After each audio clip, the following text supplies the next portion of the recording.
Olá a todos, sejam muito bem-vindos. Está começando mais um Bacharel Podcast. Para você que é novo por aqui, eu sou a Jaqueline Santos e eu te convido a se inscrever no canal e ativar as notificações. E se você também gosta de ouvir nas plataformas de áudio, eu vou deixar o link aqui na descrição. E para falar sobre esse assunto, um assunto importante que o mundo todo está em atenção, eu chamo aqui o professor e advogado Gustavo Veiga. Prazer ter você aqui, Gustavo. Prazer, Jaqueline. Prazer, telespectadores, ouvintes do podcast. Para mim isso é muito novidade, não estou muito acostumado a isso, mas estou aqui para esclarecer o que for possível. Fica à vontade. Para mim é um prazer tê-lo aqui. Sobre o assunto do conflito Rússia e Ucrânia, a pergunta que eu já faço assim de imediato: por que a Rússia invadiu a Ucrânia? Essa é uma pergunta que parece simples, mas ela é de uma complexidade gigantesca. Eu acho que esse conflito ele tem muitas vertentes que a gente poderia estar abordando, mas eu diria que o grande estupim disso tudo é a questão da OTAN, porque a Rússia ela não estava muito satisfeita com o posicionamento de bases militares nas proximidades das suas fronteiras. Então a gente percebe que a OTAN, quando foi criada, na época da Guerra Fria, tinham cerca de 13 países. E depois a Guerra Fria acabou terminando quando a União Soviética ruiu, mas a OTAN continuou expandindo o seu raio de influência e começou a angariar vários países para se tornarem membros. E hoje são cerca de 30 países que estão na OTAN. E muitos desses países muito próximos à Rússia, e uma das coisas que a OTAN, quem adere a esse tratado, né, que a OTAN significa Organização do Tratado do Atlântico Norte, e os países que aderem a esse tratado, a esse acordo, eles permitem que qualquer membro possa montar bases militares no seu território. Então a Rússia viu isso como uma grande ameaça para eles, e de fato é. Haja vista que a Ucrânia tem uma fronteira gigantesca com a Rússia. E quando você coloca, por exemplo, uma base militar numa fronteira como essa fronteira, qualquer míssil, por exemplo, nuclear, podia facilmente acabar com a Rússia sem nenhum tipo de possibilidade de defesa. Então, quando a gente olha pelo viés da segurança nacional, é até possível entender as razões que estão por trás da invasão da Rússia. Mas quando a gente começa a cascavilhar a fundo, a gente começa a notar também que, de repente, era um interesse dos Estados Unidos que houvesse esse conflito. Isso é muito estranho de perceber, mas, ao que tudo indica, isso também parece haver um interesse americano nesse tipo de conflito. Sim. Aí talvez você pergunte, mas por quê, né? Existe um documento que foi publicado por um tipo de consultoria, é um think tank, é um espaço que foi financiado inclusive pelos americanos na década, eu acho que de 40, e esse think tank publicou uma espécie de pesquisa, um estudo, e o título do estudo era, de certa maneira, como fragilizar a Rússia.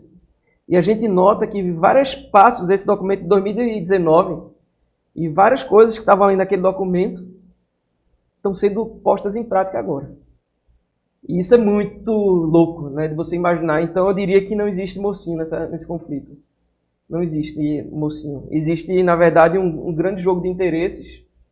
E a gente percebe também que por trás de tudo isso existe uma preocupação americana com uma clara decadência do Império americano. Eu diria que existe uma ordem mundial onde o grande protagonista dessa ordem mundial, que nós já nascemos nela, são os americanos, os Estados Unidos, e essa ordem mundial está em declínio, e existe uma nova ordem mundial que está prestes a se formar, onde uma nova potência está ascendendo, e essa potência ela está se aliançando com uma série de nações, e isso não é do interesse dos Estados Unidos.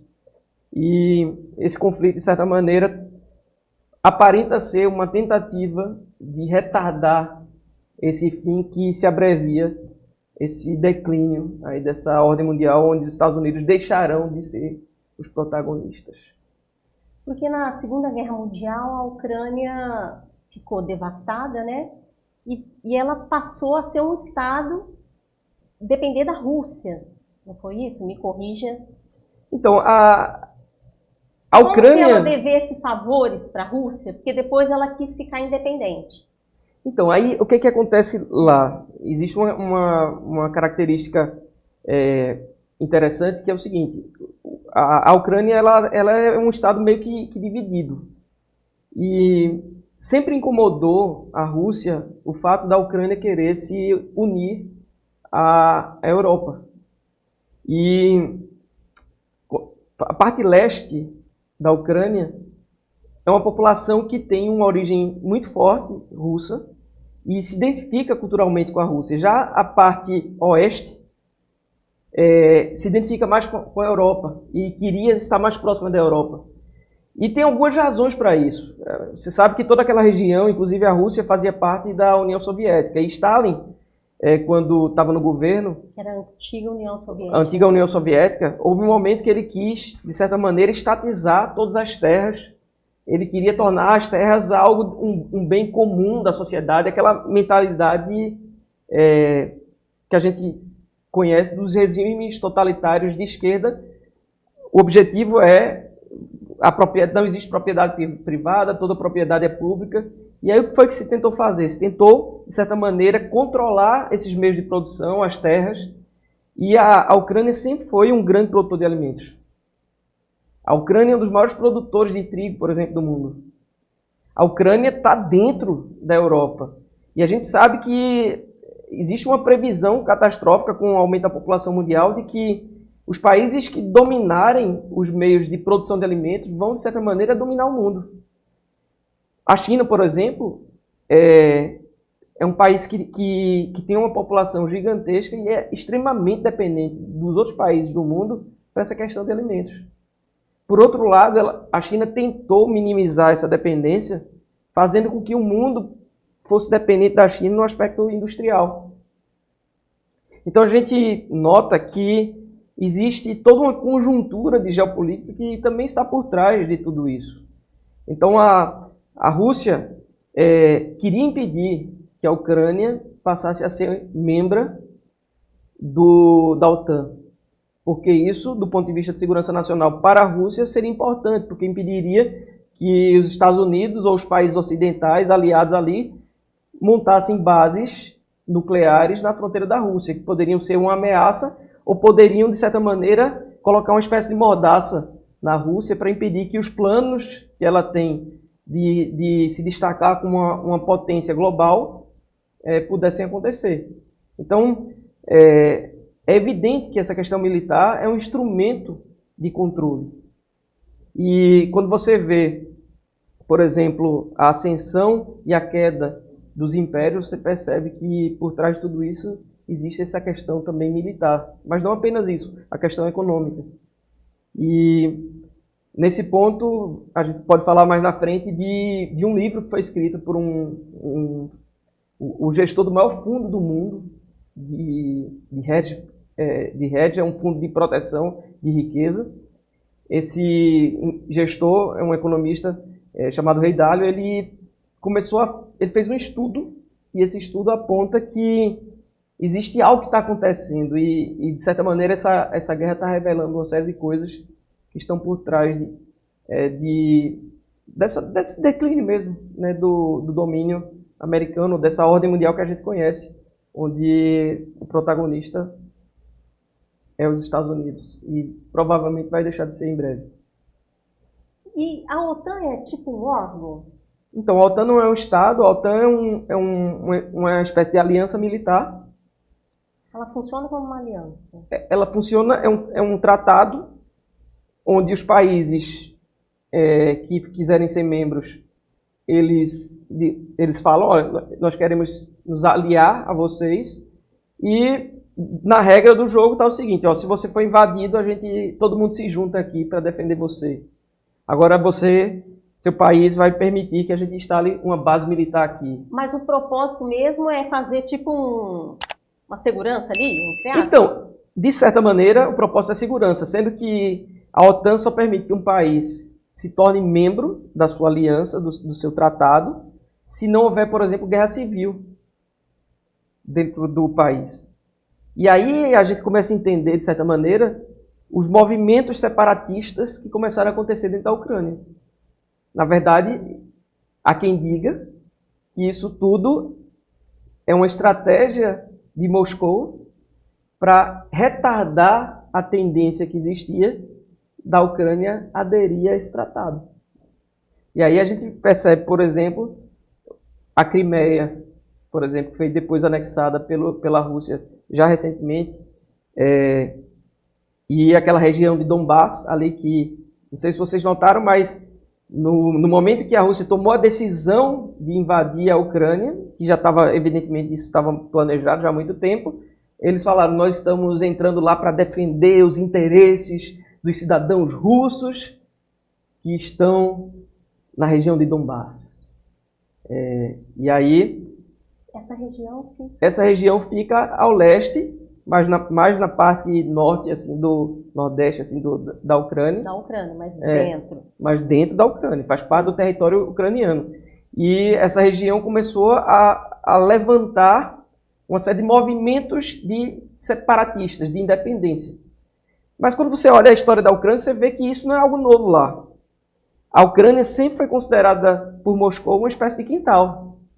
Então, a Ucrânia sempre foi um produtor importante de alimentos. Então, desde a época da União Soviética, houve uma tentativa de controle. E houve um momento, assim, terrível para os ucranianos, nessa época de Stalin, que foi exatamente um momento em que, quando Stalin tentou, de certa maneira, confiscar as terras, e começou a obrigar os camponeses a entregar uma parte da colheita para o império, ou para o regime, na verdade, que era um regime ditatorial que controlava tudo com viés esquerdista. Essa população começou a sofrer tremendamente, porque essa população começou a resistir a isso. E houve uma questão também climática, é o que os estudiosos apontam, e a colheita não foi a contento. De maneira tal que, imagine um Estado extremamente opressor e controlador que chegou na propriedade privada e disse agora tudo é meu e quem vai distribuir os alimentos somos nós, o Estado. E aí esse tipo de Estado gigante que controla e que quer, de certa maneira, direcionar os rumos da sociedade, um dos principais instrumentos é o controle. E o controle ele se dá em diversos aspectos. É o controle da economia, é o controle dos meios de produção. Então você chega e... Da livre expressão. O controle da possibilidade de você se expressar. Então, toda a imprensa é uma imprensa chapa branca, né, estatizada, e que, de certa maneira, os rumos do que é conversado, tudo é controlado pelo Estado. Toda a informação que sai dali é a informação que o Estado quer que saia. E quando a gente olha para os nossos dias, de certa maneira, as redes sociais são uma ameaça. Muito. Porque antes, por exemplo, aqui no Brasil, o que os meios de comunicação de massa falavam, nós brasileiros tínhamos como sendo a verdade absoluta. A mídia, aquela mais tradicional, né? Sim. Né? Da TV aberta. Sim, e hoje a gente começa a ver que não é bem assim. Não é, né? Que tinham muitos interesses. Inclusive, a gente consegue notar que muitos desses meios de comunicação eram completamente dependentes do Estado. Então, o poder que estava ali controlando financiava, através da compra de mídia, de espaço publicitário, esses órgãos de comunicação. Tudo comprado. E os órgãos de comunicação, evidentemente, militavam de uma forma, às vezes descarada, às vezes muito sutil, em favor daquele time que eles queriam que vencesse. Mas o fato é que todos os times que estavam disputando ali, muitas vezes, uma eleição, eram times que, de alguma forma, quem vencesse, estava bom para eles. E a mídia social, de certa maneira, possibilitou que novos jogadores, né, surgissem no cenário e que não estavam dispostos a continuar sendo reféns de uma estrutura de comunicação que queria controlar os rumos do Estado, né? E isso incomoda. O problema é que esses meios também alternativos de comunicação começaram também a ser controlados por um tipo de mentalidade. E é o que a gente nota. Um tipo de mentalidade que, de certa maneira, quer ditar os rumos globais. E muitas pessoas estão sendo perseguidas, né? É o que a gente também assiste. E, de certa maneira, algo que aconteceu recentemente com a aquisição do Twitter pelo Elon Musk pode sinalizar uma mudança importante nesse mundo. Então, assim, são muitos fatores, é um assunto extremamente complexo. Mas o que a gente percebe é que existem muitas razões. Mas voltando à questão da Ucrânia, a gente nota, então, que havia muito interesse, por exemplo, de Moscou, que não houvesse paz no país, que houvessem movimentos separatistas. E como a Ucrânia sempre foi considerada uma espécie de quintal de Moscou, então muitos presidentes ucranianos eram presidentes que eram apoiados por Moscou. E na história recente da Ucrânia, um desses presidentes, por exemplo, foi um presidente que, eu não recordo o nome, mas ele ascendeu ao poder e ele se recusou a fazer um acordo com a União Europeia. O que foi antes desse? O que foi Na antes gestão desse. do anterior, né? E o que foi que aconteceu? Uma grande parte da população, que eu diria que talvez seja a maior parte da população, com uma população pró-Europa, se rebelou de tal maneira que esse presidente ele caiu, ele não conseguiu suportar. E aí, de certa maneira, a gente sabe que não tem inocente, não tem mocinho nessa história, começou a haver um grande movimento, inclusive da Europa, do Ocidente, para que ascendesse ao poder na Ucrânia um presidente que pudesse ser, de certa maneira, pró-Europa ou pró-Ocidente. E esse presidente atual ucraniano, de certa maneira, é isso.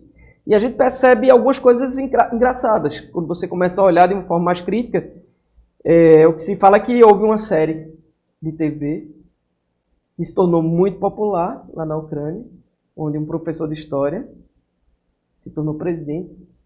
E ele era da desse Ucrânia. Programa, né? E o protagonista, o ator principal dessa série é exatamente o Zelensky, esse presidente aí. E aí, do nada, depois dessa série que fez um sucesso absoluto em toda a nação, de repente, o principal ator dessa série, que na série era um historiador, um professor de história, e ele veio a se tornar presidente e salvou o país, né? Ele foi um grande governante e tudo mais, e de repente esse cara diz: eu quero me candidatar a ser presidente. E ele se elege É inacreditável. com a maioria absoluta dos votos. E o que foi que ele começou a fazer, né? Os primeiros movimentos. Eles disseram o seguinte: daqui para frente a gente não quer saber mais da Rússia, nós rompemos com qualquer tipo de conversa com a Rússia e faremos isso enquanto a Rússia não devolver o território que ela anexou da gente, e a Crimeia. A gente não quer mais conversa com a Rússia. E aí ele começou a bater de frente com a Rússia. E, ao mesmo tempo que ele batia de frente com a Rússia, ele se aproximava da OTAN e dizia assim: a gente quer ser membro da OTAN, porque para continuar batendo com a Rússia... E acho que aconteceu um medo ali, vamos dizer assim, né? Sim, é claro. Ele precisava, né, ter um respaldo, né?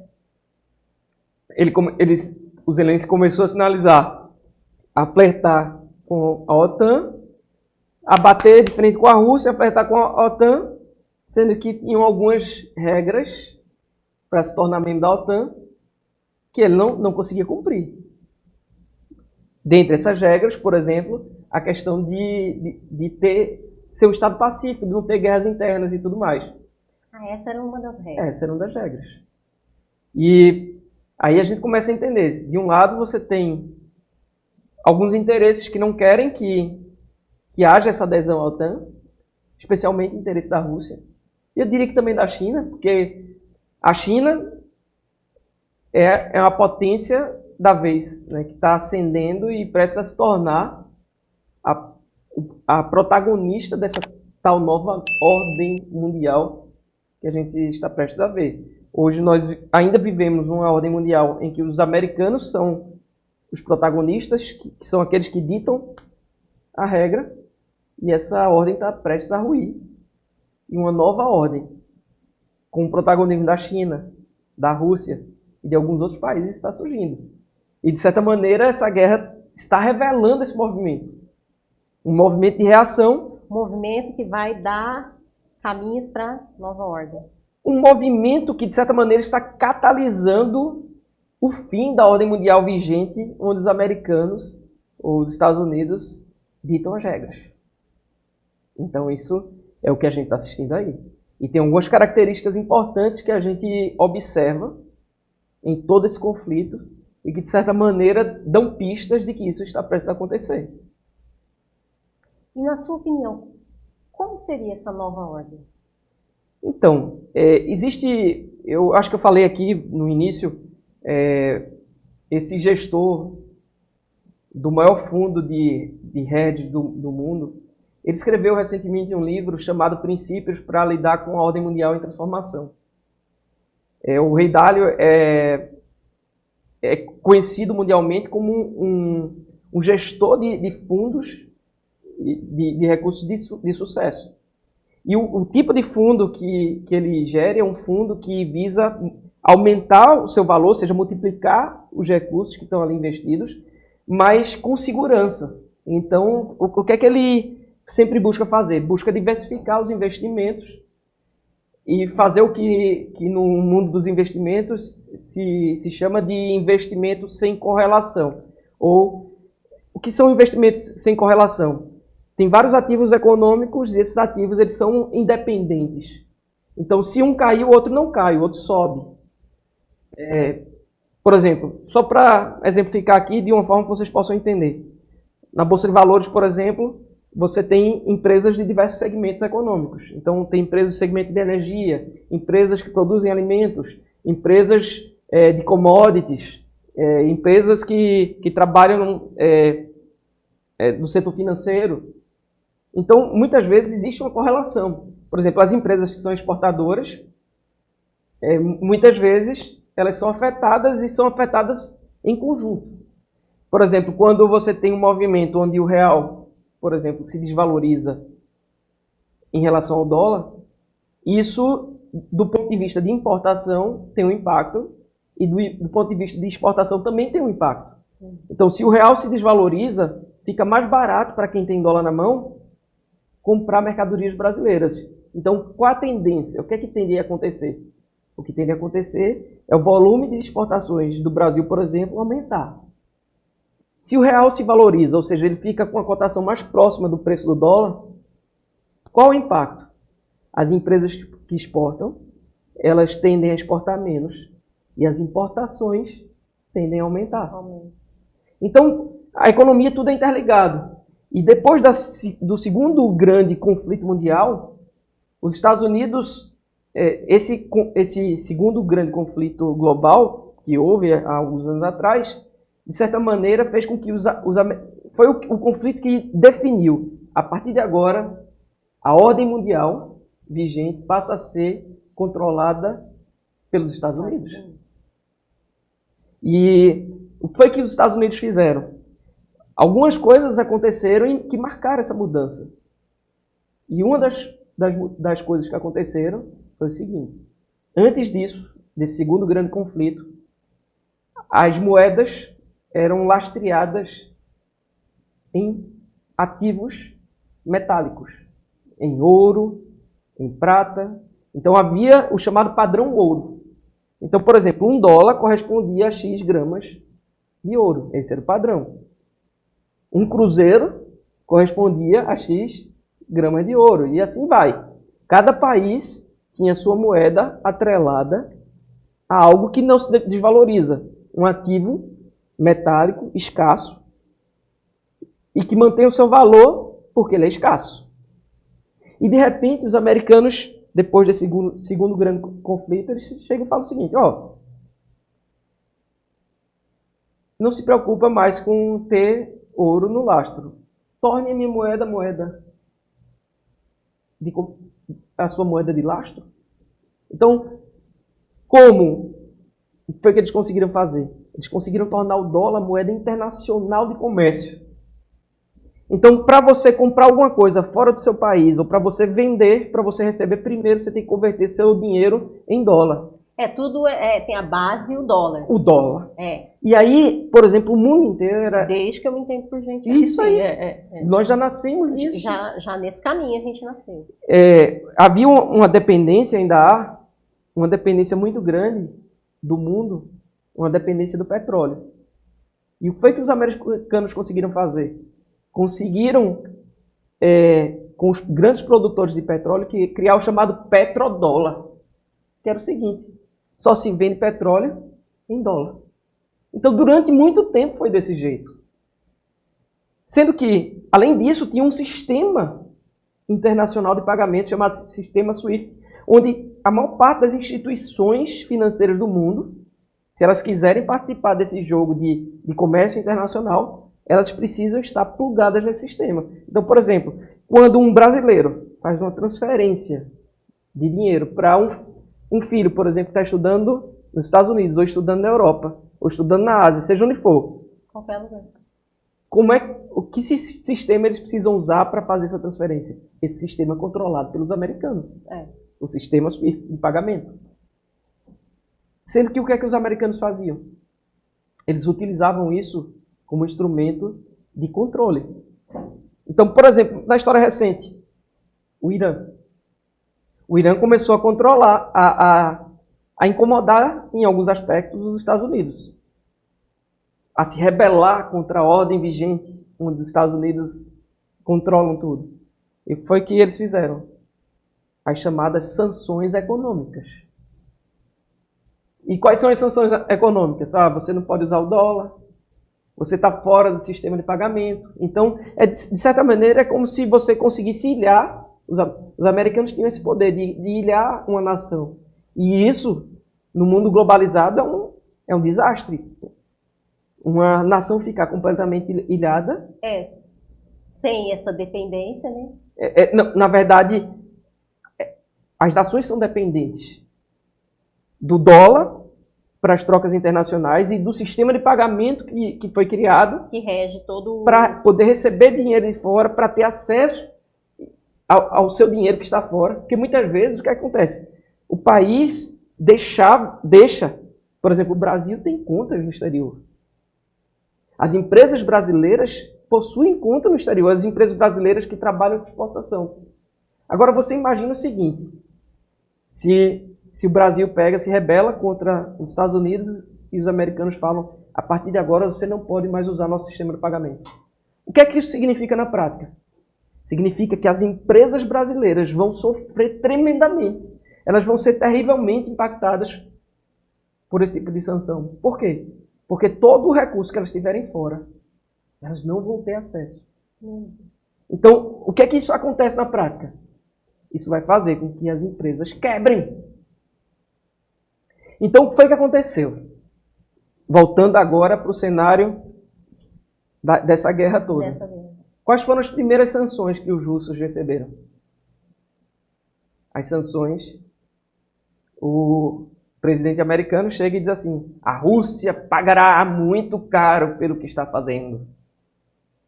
E todo mundo, muita gente, os inocentes imaginavam, não vai pagar caro porque o americano vai entrar na briga e vai brigar. Mas ninguém é doido de brigar com a Rússia, do ponto de vista militar. Porque a Rússia é uma das maiores potências nucleares do mundo. Então não é brincadeira. A Rússia vem se preparando há muito tempo para isso, gente. Então não é só uma questão militar. Onde era o pagar caro que o presidente americano estava falando? Era exatamente nas sanções econômicas. Foi o que eles começaram a fazer. Os bancos russos não podem mais usar... É como se ele quisesse vetar algumas coisas. Então, o banco russo não usa mais o sistema de pagamento SWIFT. E os russos precisavam receber em dólar os produtos que eles vendiam, eles são exportadores de muita coisa. Mas como a Rússia se preparou para isso, a gente começou a assistir algumas coisas interessantes. Então, como foi que a Rússia se preparou, né? É isso que eu ia perguntar. Como foi que ela se preparou? Primeiro que a Rússia é um grande produtor de petróleo e gás. E é um país grande, né? É um país com dimensões continentais, um grande produtor, um dos maiores produtores do mundo de petróleo e de gás. E a Rússia começou a gerar na Europa uma dependência desses produtos energéticos russos. Então, eles fizeram um gasoduto. Mas não apenas o gasoduto, porque esse gasoduto que alimenta, um dos principais gasodutos que alimentam a Europa com gás, e a Europa é completamente dependente desse gás, é um gasoduto que passa por dentro da Ucrânia. Então, o que foi que eles começaram a fazer? Eles começaram a criar novos gasodutos que iam por via aquática. Então, não tem um só gasoduto, tem vários gasodutos. Por quê? Porque como provavelmente a Rússia já pensava em voltar a controlar a Ucrânia também depende, a economia ucraniana depende muito dos repasses financeiros da Rússia. Porque como esse gasoduto passa por dentro da Ucrânia, para alimentar a Europa, a Ucrânia fica com a fração de tudo aquilo que é movimentado ali dentro daquele gasoduto. É como se fosse o seguinte: você usa o meu território para passar o seu gasoduto, agora você vai ter que me pagar. Sim. Então, grande parte dos recursos que a Ucrânia possui são provenientes desses pagamentos russos que passam dentro do gasoduto, dentro do território ucraniano. E foi que a gente assistiu hoje, dia 27, né? Daí as notícias estão estampadas aí. A Rússia corta o gás para alguns países ali que estavam querendo se juntar com a Ucrânia. Então já cortou. Cortou hoje. Mas a Europa continua sendo abastecida com gás. Porque a Europa não tem como abrir mão do gás russo. Então, o que foi que aconteceu? Por exemplo, quando houve esse movimento da Europa e dos Estados Unidos de impor sanções comerciais e econômicas para a Rússia, e dentre as principais sanções estava exatamente desplugar a Rússia do sistema de pagamentos, começou a haver um problema. E qual era o problema? A Rússia tinha que receber o gás. Ela disse: beleza, vocês estão me tirando aqui do sistema de pagamento, agora como é que vocês vão me pagar? Porque eu estou fornecendo algo aqui para vocês. Então, é o seguinte: daqui para frente, você vai me pagar, não mais, eu não quero mais receber em dólar. Eu quero que vocês paguem o que vocês estão recebendo da minha parte de produto com a minha moeda. Porque a minha moeda tem algo por trás. A minha moeda é lastreada em algo de verdade. Mas o dólar não. E aí, esse movimento que a Rússia fez expôs, eu diria que a maior fragilidade atual dos americanos. Que é exatamente a fragilidade da sua moeda. Que até então era forte, né? Todo mundo via como a moeda mais forte. Sim. Sendo que o que é que os Estados Unidos fizeram com isso? E agora a gente pode voltar um pouco naquele livro que eu estava falando, Os Princípios para lidar com a Ordem Mundial em Transformação, do Ray Dalio lá. O que ele fala é o seguinte, é que foi que ele observou que ele que conseguiu criar um modelo para conseguir prever a ascensão e o declínio das ordens mundiais. Então o mundo já vivenciou várias ordens mundiais. Houve um momento em que os holandeses eram os protagonistas da ordem mundial em seu tempo. Olha. Aquele período, por exemplo, em que os holandeses controlaram Pernambuco, e teve o chamado Brasil holandês, onde Recife era protagonista desse movimento. Havia a chamada Companhia das Índias Ocidentais, que foi uma instituição criada pelos holandeses. E qual era o objetivo dessa instituição? Era, de certa maneira, controlar os rumos do comércio global. Então, eles controlavam os rumos do comércio global através do controle da logística, das exportações. A moeda holandesa tinha um protagonismo muito grande e houve um momento em que esse império ele ruiu. E novos impérios foram surgindo. Depois teve o Império Inglês. Os ingleses controlavam tudo. E tinham várias colônias inglesas, inclusive lá na China, perto lá da China, Hong Kong, por exemplo. E o que é que os ingleses faziam? Os ingleses controlavam os rumos da economia global. Eles eram os protagonistas da ordem mundial vigente. E depois esse Império Inglês, ele também ruiu e surgiu um novo império. O império onde os americanos passaram a ser os protagonistas. De maneira tal que o rei Dário lá, na tentativa de prever os rumos ou prever o que iria acontecer no futuro para proteger os recursos que ele gere, ele começou a estudar esses impérios, ele começou a perceber que haviam padrões. É como se a história se repetisse com pequenas variações. Então, como ele já nasceu no império, ou numa ordem mundial em que os americanos são os protagonistas, são quem ditam as regras, ele precisou estudar o passado para tentar entender o que está acontecendo. E ele começou a observar que haviam padrões que se repetiram ao longo do tempo. E dentre esses padrões estava, por exemplo, um país que começa a se destacar do ponto de vista educacional. Quando você começa a investir na educação e tem uma população que começa a evoluir do ponto de vista educacional, do ponto de vista de ciência, você começa a ter um negócio chamado inovação, tecnologia. E quando você começa a se destacar do ponto de vista tecnológico, quem tem a tecnologia, de certa maneira, dita os rumos da economia. Porque, por exemplo, existe um negócio, que é um mundo que eu trabalho, que é o mundo da inovação, existe um negócio chamado propriedade intelectual, patente.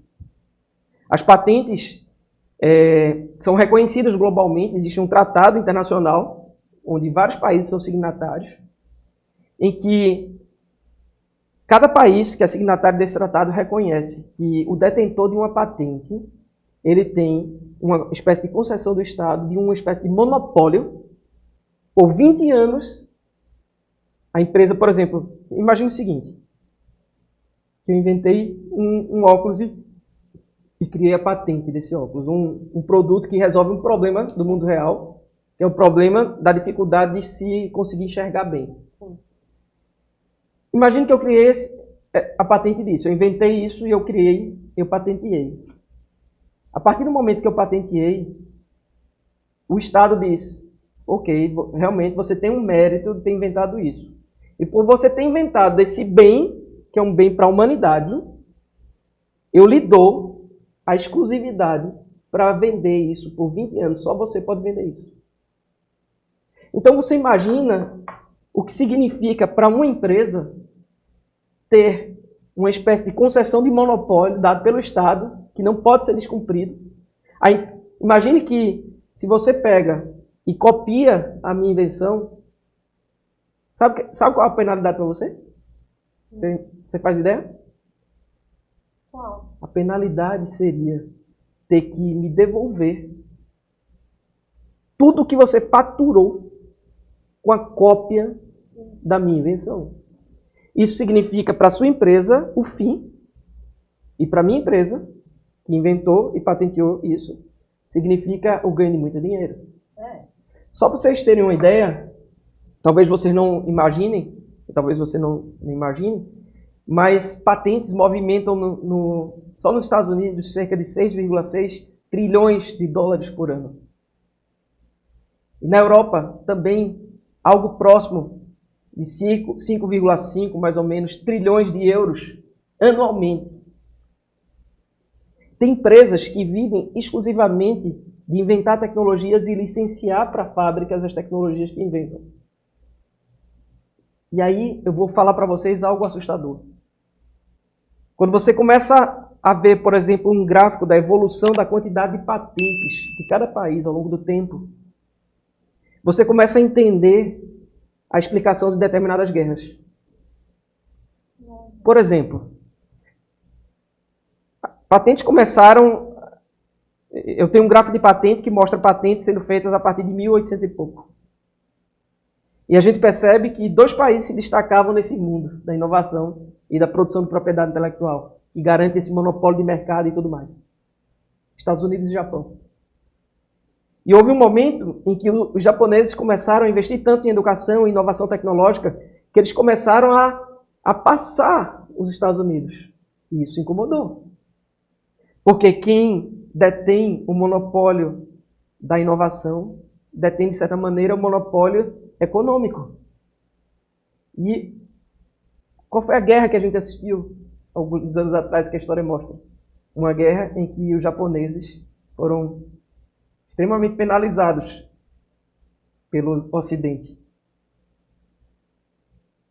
Por trás disso, eu creio que tinha esse movimento de destaque japonês nesse mundo de inovação. E agora o que a gente assiste? A China, por exemplo, nos anos 80 não patenteava nada. Sendo que a China começou a convencer todos os países do mundo de que era vantagem instalar suas fábricas no território chinês, porque a mão de obra era barata. E o chinês que não sabia fazer inovação começou a aprender. E houve um momento em que o Estado começou a incentivar. Ah, chinês, se você começar a escrever sua patente e você depositar essa patente, você vai ter um upgrade no seu salário. E sabe o que começou a acontecer? A China começou a subir nesse ranking de produção de inovação. E uma patente, para algo ser considerado patente, tem que ser algo que não foi inventado por ninguém. Não pode existir no mundo real. Sim, é uma ideia exclusiva. É uma ideia completamente nova, é algo completamente fora da curva. Pode significar a cura de uma doença, pode significar um novo segmento econômico. Uma inovação patenteada pode significar um produto, o fim de uma empresa ou o surgimento de uma nova. A ruptura de um modelo, a disrupção de um setor. Então, só para vocês terem uma noção, no último ranking mundial de patentes, da Organização Mundial de Patentes, a China depositou em 2020 cerca de 1,4 milhões de patentes em um ano. E sabe quantas patentes os Estados Unidos depositaram? Foram depositadas nos Estados Unidos? Chute. Não sei, abaixo disso. Cerca de 600 mil. Ou seja, hoje, a China, em termos de patentes, ou seja, produção tecnológica de coisas que não existem ainda no mundo real, que vão passar a existir, coisas que estão sendo desenvolvidas, que representarão o mercado econômico do futuro. A China tem mais do que o dobro dos Estados Unidos em termos de produção de inovação. E o mais assustador sabe o que é? É que na China, cerca de 90% das patentes depositadas pela China são patentes produzidas por chineses. E das patentes depositadas nos Estados Unidos, quantos por cento são patentes de americanos? Ah, não sei. Cerca de 40%. Os outros 60% são de outras pessoas de outras nacionalidades, de outros lugares, que estão depositando patentes nos Estados Unidos para proteger para si o mercado americano, que ainda continua sendo um mega mercado de consumo. Quando você começa a estudar isso, você começa a entender movimentos feitos, por exemplo, pelo último presidente americano, o Lourão lá, que começou a bater de frente com a China e dizer o seguinte: a China quer usar os 5G, porque a China já tinha o 5G, os americanos ainda estavam engateando no desenvolvimento do 5G. como a China vem avançando muito nessa questão tecnológica, a China já tinha patentes fortíssimas relacionadas com 5G. E isso significava uma ameaça para os Estados Unidos, porque 5G vai significar uma grande disrupção no mercado global, na economia global. E o americano começou a dizer, o lourão lá, olha, a China está querendo usar o 5G dela para espionar a sua nação. Não use o 5G da China. Use o 5G dos Estados Unidos. Ou ele começou a dizer, também outro movimento muito claro dele que eu percebi, a China tem violado as patentes americanas. Não sei se você recorda disso, mas isso esteve no discurso dele. O que é que tem por trás de tudo isso? O que tem por trás de tudo isso é nada mais, nada menos do que o que aponta o Ray Dalio nesse seu último livro. Os princípios para lidar com a ordem mundial em transformação. Onde ele aponta que os Estados Unidos estão nesse ciclo na decadência e os chineses estão ascendendo. E aí algumas coisas assustadoras começam a acontecer e, de certa maneira, voltando para a história da guerra, tais coisas são reveladas. Por exemplo, a Rússia, quando recebeu as sanções americanas, eles disseram, beleza, agora a Europa vai me pagar como? Outros países do mundo que são dependentes do meu petróleo e do meu gás vão me pagar como? Eu não quero dólar mais. Não me interessa o dólar. Porque quando os Estados Unidos colocaram o dólar como uma moeda internacional, o dólar passou a não ter lastro de nada. Então antes, entendam vocês aí que estão assistindo isso. Antes o dólar, e todas as moedas globais do mundo, eram lastreadas no ouro. De repente deixou de ser assim. Então o que é que os Estados Unidos começou a fazer? O mundo inteiro passou a financiar a dívida americana. Então o gasto público dos Estados Unidos, que é um gasto público altíssimo, começou a ser financiado pelo mundo todo. É muito fácil. Ele apertava a impressora lá, imprimia o dólar, e cada dia o mundo todo precisando do dólar para comprar petróleo, para comprar alimentos, para comprar tudo precisava do dólar. Então assim é muito fácil, né? Muito fácil. Imagine se você na sua casa... potência, né? É fácil demais assim. Imagina só você na sua casa se você pudesse imprimir seu próprio dinheiro. Já imaginou isso? Eu estou precisando gastar R$1.000 agora, eu preciso gastar R$150 mil agora para comprar um carro. Aí tu aperta a tua impressora assim e você... Sonho, né? Já pensou que maravilha? Você pega isso e diz assim, puta, agora eu posso comprar um carro. Vou lá comprar o dinheiro que você imprimiu. Os Estados Unidos, de certa maneira, estavam fazendo isso. Porque todo mundo precisava do dinheiro. Então, vários países do mundo começaram a ficar incomodados com isso. Especialmente os países que estavam querendo ascender nesse novo ciclo de ordem mundial. Por exemplo, a China. Então, o que foi que a China começou a fazer? Começou a se destacar do ponto de vista industrial. Mais recentemente, já passou os Estados Unidos, acho que por volta de 2010, passou os Estados Unidos em produção de patentes, ou seja, inovação que ainda vai surgir no mundo real. E eles falaram, poxa, se o mundo todo depende da gente para comprar mercadorias, por que eu tenho que usar o dólar? Quando eu entrego uma mercadoria, que ele tem um valor. E o dólar não tem valor de nada, o dólar é a dívida americana que foi impressa para todo mundo financiar. Então, a China começou a fazer um movimento. Qual foi esse movimento que ela começou a fazer? Ela começou a criar o próprio sistema de pagamento. Sistema internacional de pagamento. Por quê? Porque a China tem intercâmbio comercial com várias nações. E qual é esse sistema? Eu não lembro o nome, mas é um sistema próprio deles, que não é o sistema SWIFT. Ainda não... Não, já tá em vigor. Já?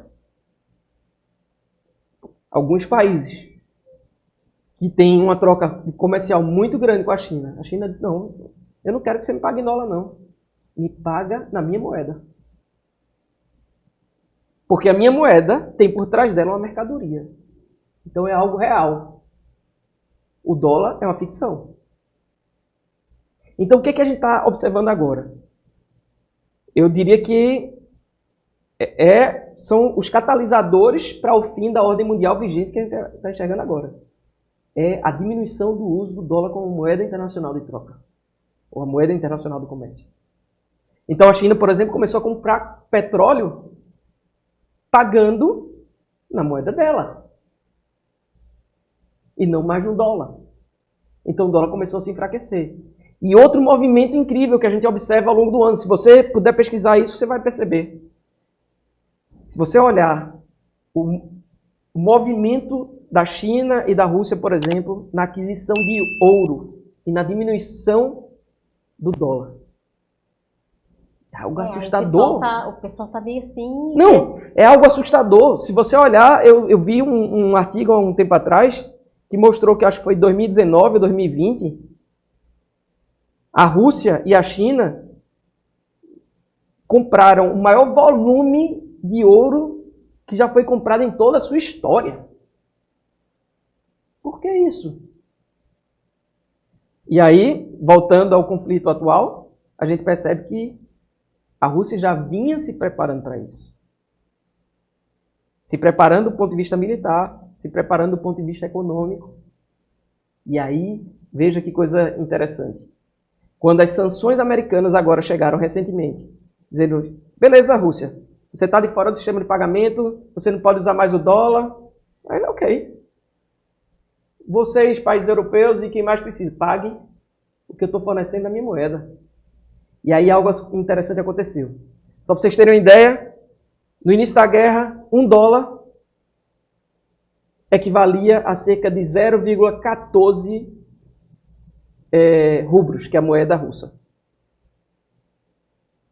Quando as sanções foram aplicadas pelos Estados Unidos, $1 passou a equivaler a 0,07 rublos. Então houve uma desvalorização brutal da moeda russa. Né? E aí a imprensa do mundo todo começou a dizer a Rússia se ferrou. E aí quando a Rússia fez esse movimento e disse, beleza, você agora, para me pagar o gás, tem que ser na minha moeda, eu não quero dólar não. Eu que não quero dólar. Sabe o que aconteceu? A cotação voltou a ser o que era antes do conflito. Da moeda deles. Da moeda deles. Então, é como se as sanções econômicas não tivessem efeito praticamente nenhum na economia russa, pelo menos do ponto de vista de comércio internacional. Porque o mundo se tornou dependente. A Europa, por exemplo, se não tiver o gás russo, os europeus morrem congelados. E aí uma coisa que pouco é noticiada é o seguinte: alguns bancos russos continuaram plugados no sistema internacional de pagamento. Sabe por quê? Porque eram os bancos que eram usados para pagar o gás. Não sei se você está conseguindo entender. Estou conseguindo. Tinham alguns bancos, que eram os bancos, por exemplo, que os europeus utilizavam para pagar a Rússia pelo fornecimento de gás. Esses bancos, eles não foram desplugados do sistema. Então eles continuam... Eles continuam. Fazendo a transação. Continuam. Por quê? Porque o movimento russo gerou um pânico. Inclusive, eu creio nos Estados Unidos. Então, poxa, a gente vai se ferrar. E outro movimento incrível que eles fizeram, e que fica muito nos bastidores, ninguém muitas vezes não noticia. A Rússia travou o valor da grama do ouro na moeda russa. Então, o pessoal estava correndo para o ouro? Então, ele disse, não, mas travou o seguinte: eu compro todo o ouro que você tiver na cotação de, acho que foi 5.000 rublos a grama, sei lá, uma coisa assim. O que foi que eles fizeram com isso? Eles atrelaram o rublo à cotação do ouro. Então é como se a Rússia, e aí muitas pessoas estão falando, a Rússia voltou ao padrão ouro, que era o padrão que existia antes dos Estados Unidos se tornarem a grande potência. Que era lá atrás. E teve um chamado acordo de Bretton Woods que determinou o fim do padrão ouro e o início de um novo padrão onde o dólar seria moeda internacional de troca. E agora, nessa confusão toda, a Rússia volta ao padrão ouro. Então, o que é que eu visualizo? Na sua opinião, qual vai ser esse desfecho? Porque ainda está. O conflito ainda está. Eu acho que o mundo, depois disso tudo, não vai ser mais o mesmo. Eu acho que muitos países, inclusive os europeus, estão vendo que não pode haver essa dependência toda, por exemplo, dos Estados Unidos, nem da Rússia, nem de ninguém. Não tem mocinho na história. Então, os Estados Unidos, por exemplo, e os países ocidentais começaram a ficar preocupados com a dependência que o continente europeu estava passando a ter da Rússia, por exemplo, da energia russa e dos produtos industrializados chineses.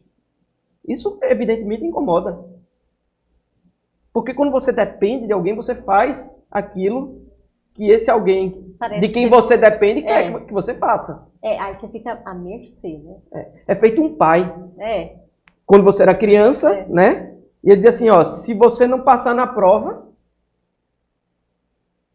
você não vai sair para brincar. Fica nessa ameaça, não era isso? Né? E como você era dependente, você queria brincar, e aí você estudava feito um doido para poder passar, porque você queria brincar. Ou então é o seguinte, se você não fizer isso, você não vai ter a sua mesada desse mês. Então, quando você tem um dinheiro, de certa maneira, você tem um controle. E os Estados Unidos estão deixando de ter o dinheiro. E estão perdendo a força para controlar. Então, é isso que a gente está assistindo. Existem muitas barreiras ainda para que a China se torne essa protagonista dessa nova ordem mundial. Existem várias barreiras. Existem algumas coisas preocupantes? Muitas. Porque qual é o estilo de liderança do Dragão do Oriente? É o estilo de liderança ou de governo que quer controlar a vida das pessoas. Então não existe liberdade econômica. Recentemente, por exemplo, um chinesinho lá, dono de uma grande instituição de tecnologia e que também tem desdobramento na área financeira, começou a falar um pouco mal do regime e esse cara sumiu por vários meses. Foi o... Foi o dono lá do Alibaba. Isso, eu esqueci o nome dele. Então, assim, também deu um branco aqui no nome dele. Mas, assim, o cara sumiu. Ele sumiu e depois reapareceu. E depois reapareceu. Depois de 4 meses. Então, meses. Passou vários meses sumido. O Estado começou a entrar na empresa dele, a controlar. É desse jeito. Então, esses regimes que gostam de regimes totalitários são completamente avessos à liberdade. Sim. E isso é preocupante. É preocupante. Para todo mundo. Para o mundo inteiro. Porque você imagine uma ordem mundial em que esses países vão estar ditando as regras. E me fala uma coisa, você acha que está a caminho de um terceiro conflito, uma terceira guerra? Eu não sei se o mundo vai querer não, né? chegar a esse extremo. Eu acho que tudo é possível. Eu acredito que não vai haver. Eu acho que as coisas vão se acomodar. No fundo, a Rússia vai conseguir o que quer.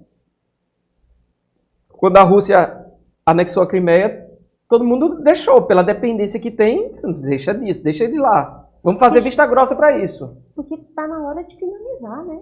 Eu acho que já está mais do que na hora, mas será que é interesse? Desde fevereiro, né? Veja só, será que é interesse de que isso acabe agora?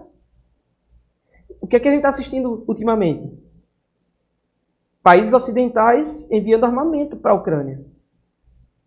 Por quê? Isso vai fazer com que a Ucrânia tenha mais capacidade de resistir. Ela não tem condição de vencer. A Rússia tem um poderio militar muito superior. Não tem nem comparação. Mas por quê? Porque eu acho que há um interesse em se retardar o quanto for possível essa confusão. Por quê? Porque você fragiliza. Enquanto houver essa confusão, continuarão havendo sanções econômicas para um país que está se juntando com a China para liderar a ordem mundial nova. E essa nova ordem, você acha que está próxima? Eu acho que está. Inclusive teve um discurso da Rússia, no meio dessa confusão toda, dizendo o seguinte, textualmente: o mundo está assistindo o surgimento de uma nova ordem mundial, cujos protagonistas serão a China, a Rússia, a Índia, o Brasil e a África do Sul. E o Brasil foi posto no meio dessa confusão. Então, o que é que acontece? Os olhos do mundo estão em cima do Brasil. Por que foi incluído o Brasil? O Brasil? É. Porque o Brasil é um país estratégico. É o maior produtor do mundo de alimentos. O mundo precisa de alimentos. Quando você tem uma ascensão de uma potência, o Rei Dário fala muito bem disso, ele mostra, por exemplo, que existe, no momento de ascensão, existe um momento de pleno desenvolvimento, de pleno emprego, de fartura abundante na nação. E aí a população começa a viver aquele momento de felicidade plena, vamos dizer assim. E já começa a não aceitar, por exemplo, o tipo de trabalho que tinha antes, não começa a sujeitar determinadas coisas, começa a querer ganhar mais para sustentar um padrão de vida diferenciado. E chega um momento que acontece, por exemplo, o que aconteceu com os Estados Unidos, as fábricas começam a se mover para outro lugar. E aí, quando as fábricas se movem para outro lugar, o país passa a ser mais importador do que exportador. E quando isso acontece, quando o país importa mais do que exporta, existe na economia um negócio chamado déficit da balança comercial. Então, o país começa a ser mais devedor do que credor. E isso é complicado. Então, quando um país é mais devedor do que credor, imagine você na sua casa. Imagine que você está devendo em todos os cartões. Sua vida passa a ser um tormento. Porque você deve mais do que você ganha. Exato. Então, assim como na finança pessoal, você precisa fazer um esforço para ganhar mais do que você gasta, nas finanças de uma nação é a mesma coisa. O país precisa receber mais do que gasta. E o que é que começou a acontecer com os Estados Unidos? E isso é uma das razões do declínio. E o que foi que aconteceu também com as outras nações que já foram protagonistas de ordens mundiais e também perderam o seu protagonismo? Houve um momento em que elas começaram a gastar mais do que elas recebiam. E gastar mais para quê? Para tentar sustentar o padrão. Então, por exemplo, um país que começa a se destacar globalmente, como os Estados Unidos, que é a história que a gente conhece, a gente já nasceu nessa ordem. Sim. Eles começaram a se envolver em conflitos em outros lugares, em guerras. Guerra é caro para se fazer. A guerra no Iraque, a guerra lá no Irã, a guerra não sei aonde, a guerra na Síria. E aí você começa a aumentar o seu gasto público, sendo que quando você tem uma moeda, que é a moeda principal de comércio, fica fácil até sustentar isso. Você aperta a impressora e você exporta esse gasto para todo mundo. E quando isso deixa de existir? E é o que a gente começa a perceber agora acontecer. Então, essa guerra está revelando essa fratura. Porque os países estão vendo que não podem depender do dólar. Os países que estão ascendendo nessa nova ordem mundial começam a ter um protagonismo maior e dizer assim, use agora a minha moeda. Eu estou te dando algo real, me paga na minha moeda, que a minha moeda é real. A minha moeda tem um lastro.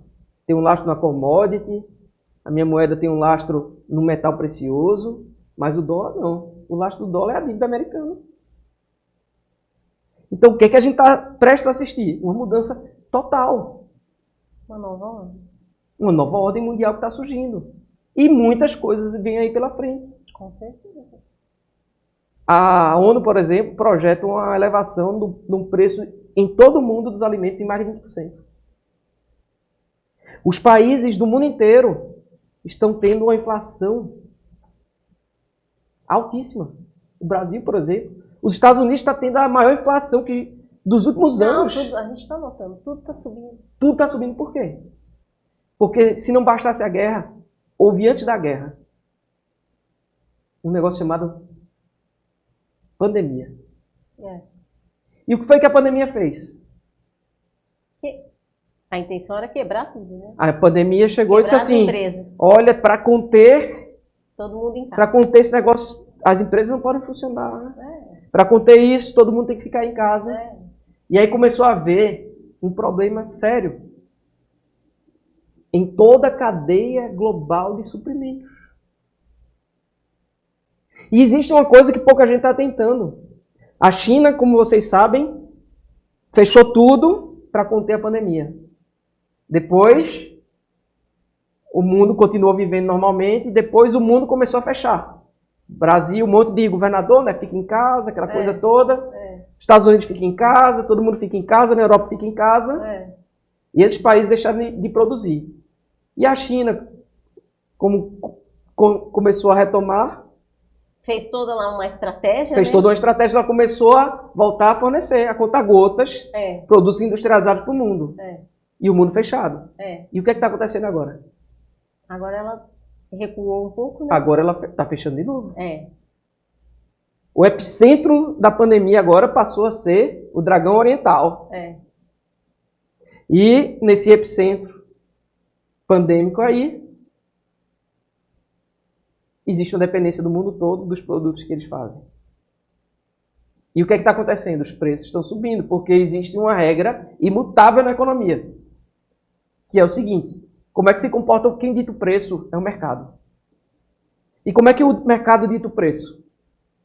Quanto maior a oferta, menor o preço.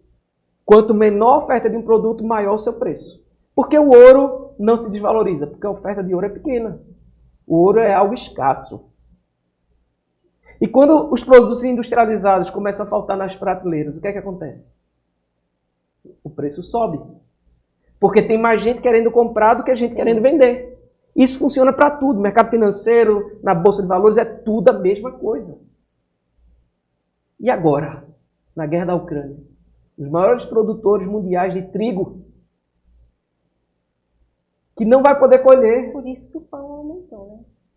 Não vai poder colher o trigo. O que vai acontecer? O caos. Então, essa invasão da Ucrânia, não sei se é algo programado ou não, mas na verdade eu creio que ela vai alavancar uma mudança na ordem global.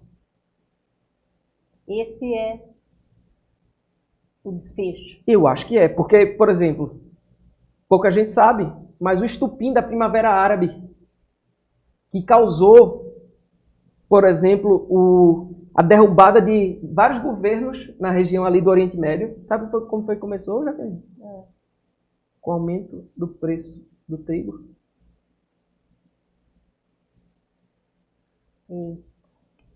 Esse aumento do preço do trigo causou a morte de uma pessoa que se revoltou lá, não sei como foi, e isso gerou uma comoção que fez com que houvesse um movimento da população, um movimento popular de revolta, de rebelião contra a ordem vigente, entre aspas, ali naquela região, e vários governantes começaram a cair, a perder o poder. Então, sem querer ser pessimista, talvez a gente, considerando que a história vai se repetindo com pequenas alterações, eu acho que tem muita coisa aí que está para acontecer. Sim.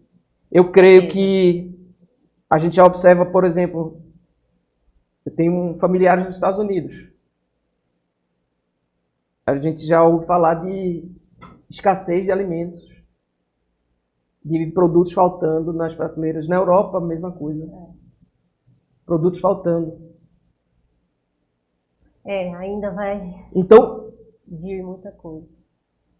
E aí, o Brasil nisso tudo, né? Onde é que fica o Brasil?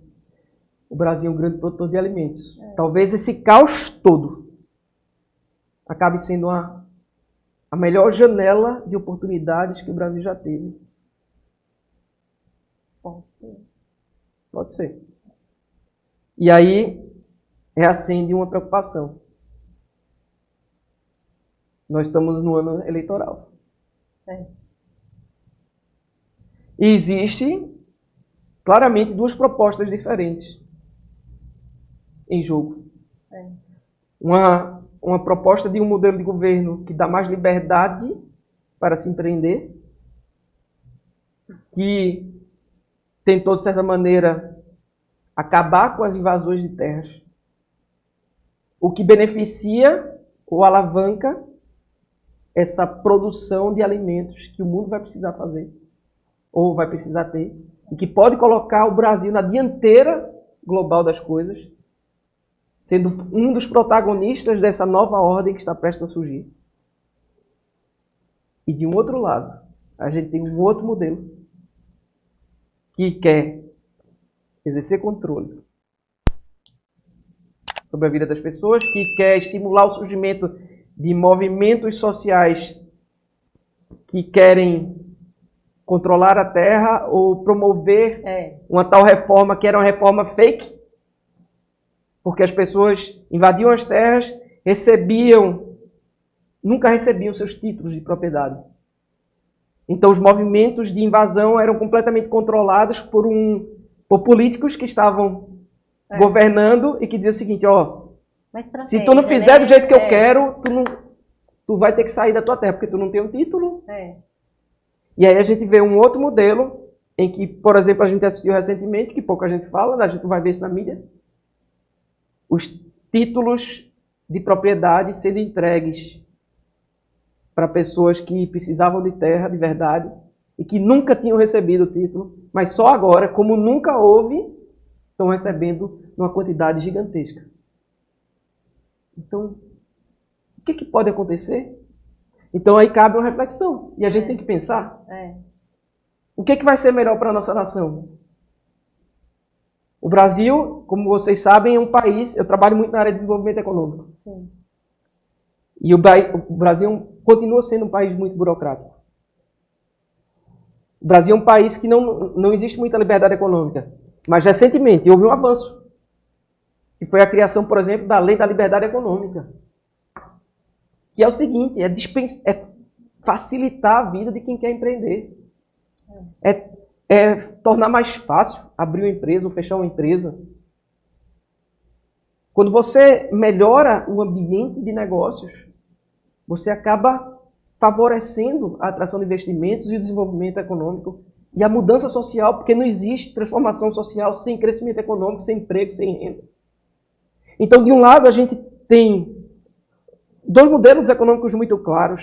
O modelo estatizante, e a gente sabe que o Estado é ineficiente para fazer qualquer coisa.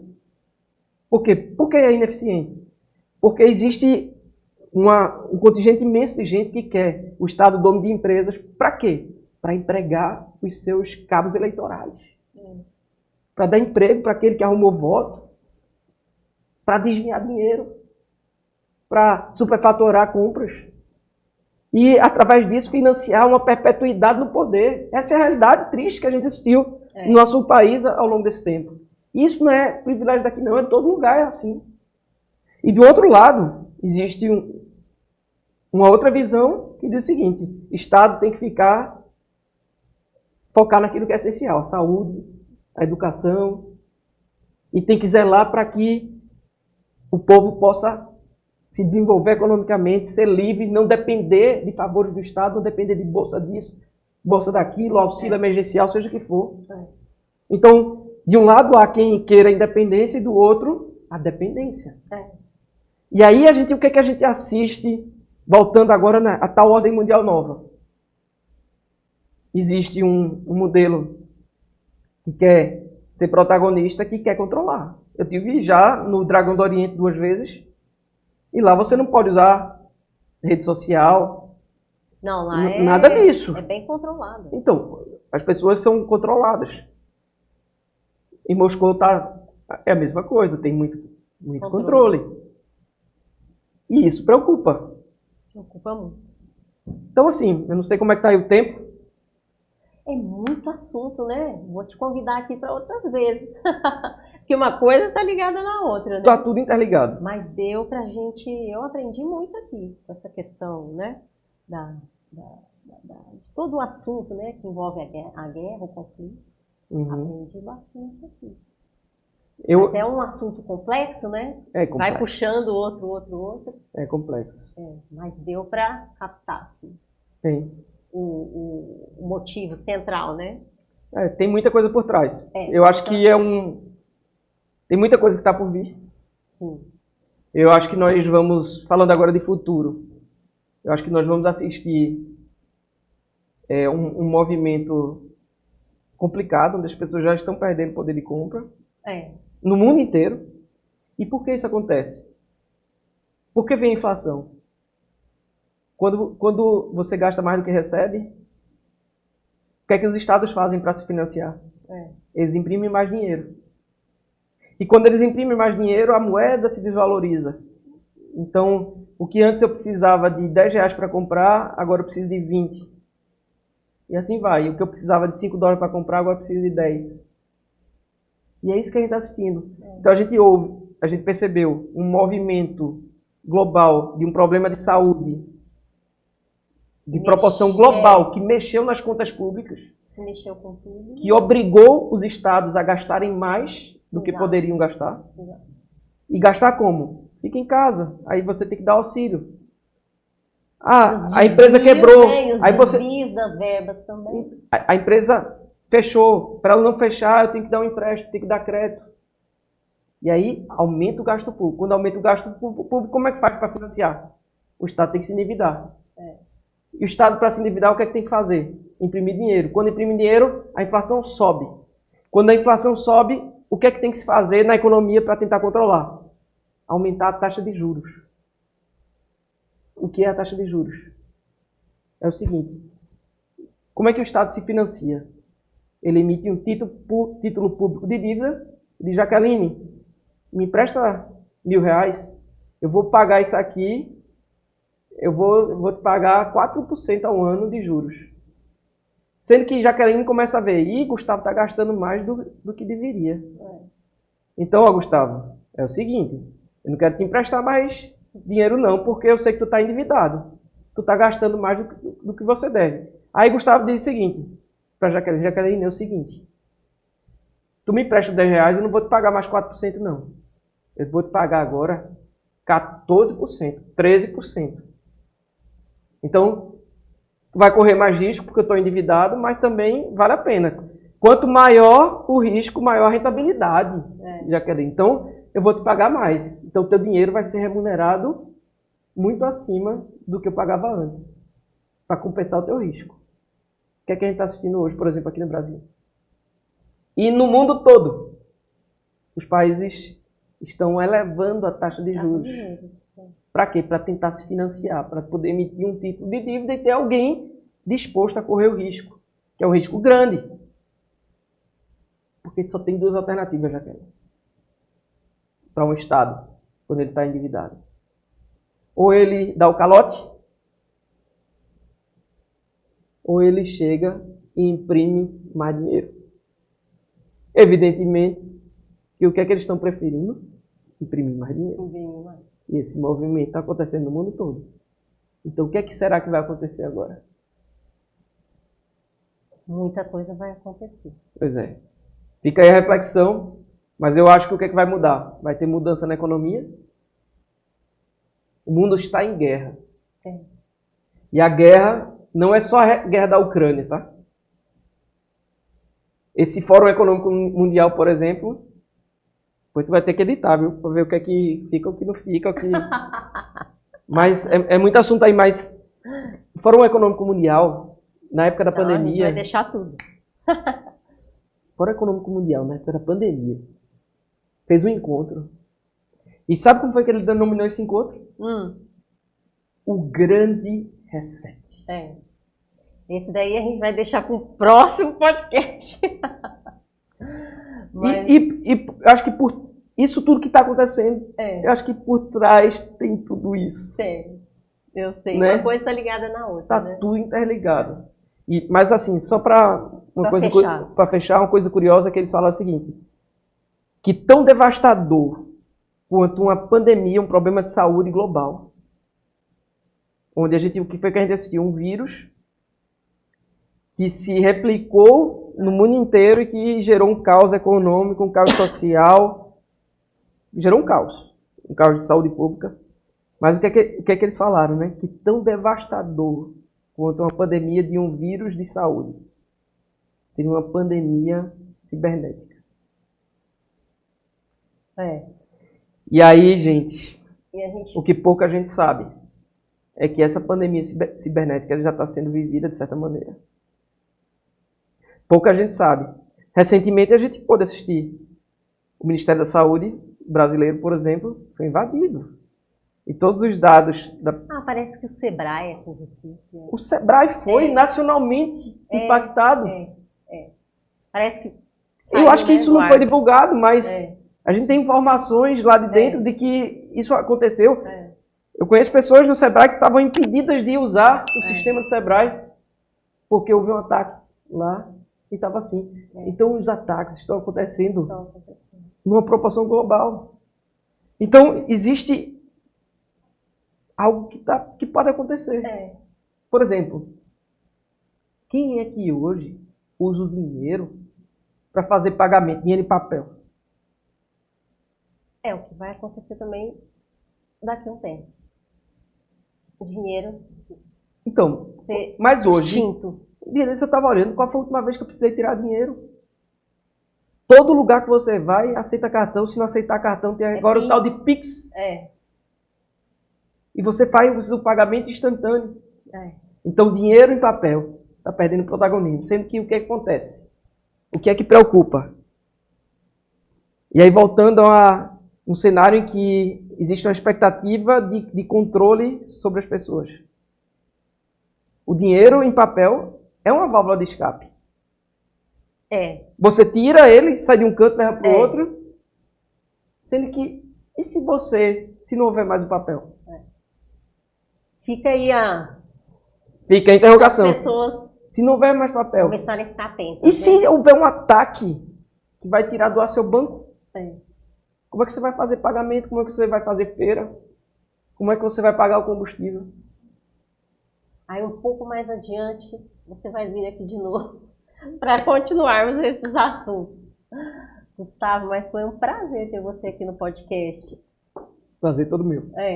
Eu aprendi muito e eu tenho certeza que quem ouvir e quem vê aqui no canal vai aprender também. Vai se inteirar de todo esse conflito, de todas essas informações, né, desses acontecimentos. É tudo muito preocupante. Para mim também foi um grande prazer. Tá bom. Eu espero que seus telespectadores aí consigam dormir depois disso tudo. Não, mas é sempre bom. Temos que conversar, né, sobre esses assuntos. Queria terminar com uma frase que é o seguinte. Aquilo que nos pega de surpresa, na verdade, é aquilo que a gente nunca não está preparado, o que a gente nunca viveu. Sim.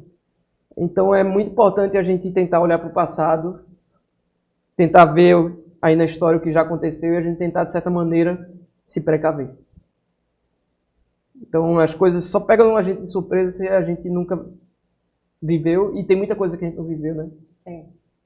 Então tem muitas mudanças que estão para acontecer que a gente nunca enfrentou, e daí pode haver, de fato, uma surpresa. Então eu espero que vocês possam estar preparados, né, para essas mudanças que estão aí para acontecer, que você não perca a fé.